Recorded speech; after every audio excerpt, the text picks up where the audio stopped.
Werewolves. When I was a little boy, this was the imaginary creature that scared me the most. Far more than the Frankenstein monster, far more than any zombie.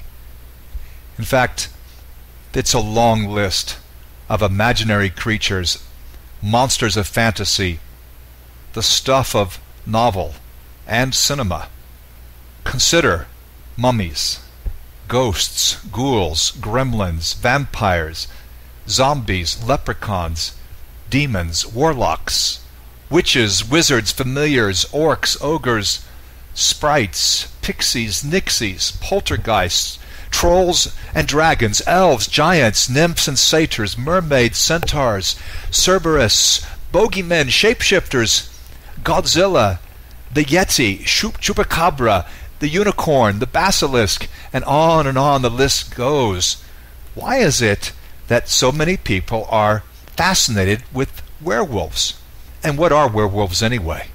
Well, were comes from an older English word that comes from the Latin word wir, which means man. So werewolf is literally a man-wolf. In our time, there's a kind of a romantic horror genre of film and novel that's come of age that often features vampires and werewolves.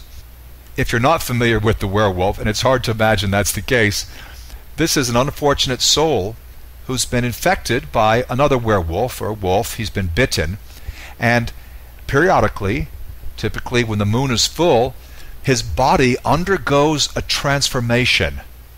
His hair turns to fur, his nails turn to claws, his bone structure may be altered. Is there any such creature in the Bible? Well, not directly, but as we'll see in a moment, there's something that is somewhat parallel. But I remember a few years ago, I had a patch of skin on my ankle, my right ankle. It was just very itchy, and I didn't know why. And after a few days, I noticed there was a very thick hair growing out of it. It was really thick. In fact, I thought, my, is this the direction of the future? I mean, I'm losing the hair on top of my head. The rest of my hair is going kind of silver. And here on my foot, I've got this really thick hair. And it was just itchy. It kept catching on my socks. When I would walk around, it would cause this irritation. And one night, as I was going to bed, I felt it and I saw it. I thought, let me just pull it out. It's very thick and heavy. It's probably going to hurt. And I thought, okay, 1, 2, 3. And I pulled, and I pulled. And it kept coming out, 1 inch, 2 inch, 8 inches, 9 inches. It just kept coming out. And then I finally got the whole thing out. And I remembered, oh yeah, that's right. 15 years earlier, I had had surgery on that ankle.